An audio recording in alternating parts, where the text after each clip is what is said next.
Good morning. Coming to you again from my classroom, the House of History, the Lair of Learning. One of the constitutional concepts that's been overlooked for perhaps the last 100 years is the idea of limited government. People argued as part of the ratification of the Constitution that there was a need for a Bill of Rights. They were concerned that there wasn't one. Publius, in Federalist 84, argued against the need for a Bill of Rights, saying that any authorities not granted by the Constitution are not authorized to the national government and therefore outside of their range of authority.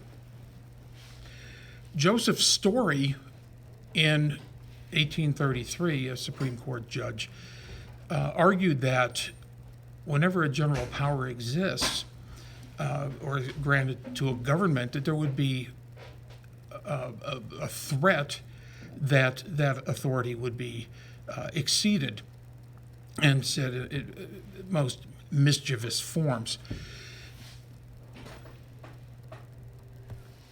In this country, senators, congressmen, and so forth have identified ways to expand their powers. The 10th Amendment, the Article 1, Section 8 grants specific authorities and powers to Congress.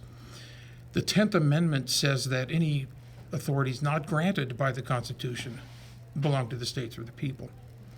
People have expanded on Article 1, Section 8 authorities by latching on to the General Welfare Clause, the Interstate Commerce Clause, the Necessary and Proper Clause, saying that any law that Congress passes would fall under one of those three: the general welfare of the people, any commerce between states, or necessary and proper.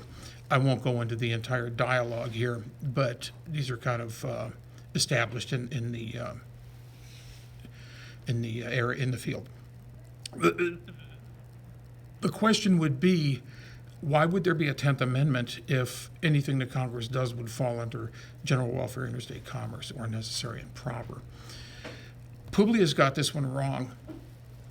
The idea of limited government, as I mentioned, in the past century or so, starting with perhaps the Progressive era, but definitely the New Deal of the 1930s, Frank Roosevelt, clearly exceeded the authorities of the national government. However, the people weren't too bent out of shape over this because it was a panic, it was a depression. Of course, this was probably made possible by the 17th Amendment, which granted direct election of senators, meaning the states couldn't block the New Deal legislation. Great Society of Lyndon Johnson is a clear violation of the concept of limited central government. And of course, the Supreme Court violated state sovereignty in Roe v. Wade in 1973.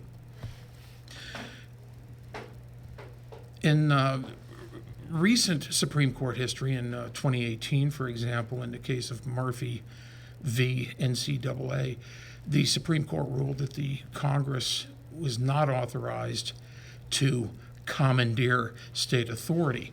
So there is some hope. Some of the justices on the Supreme Court now realize that the national government is supposed to be limited.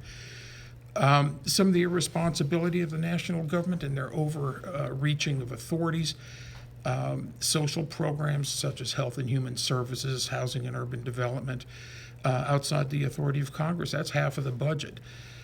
So when we look at our taxes, half of the budget that Congress is spending money on is illegal, according to the Constitution.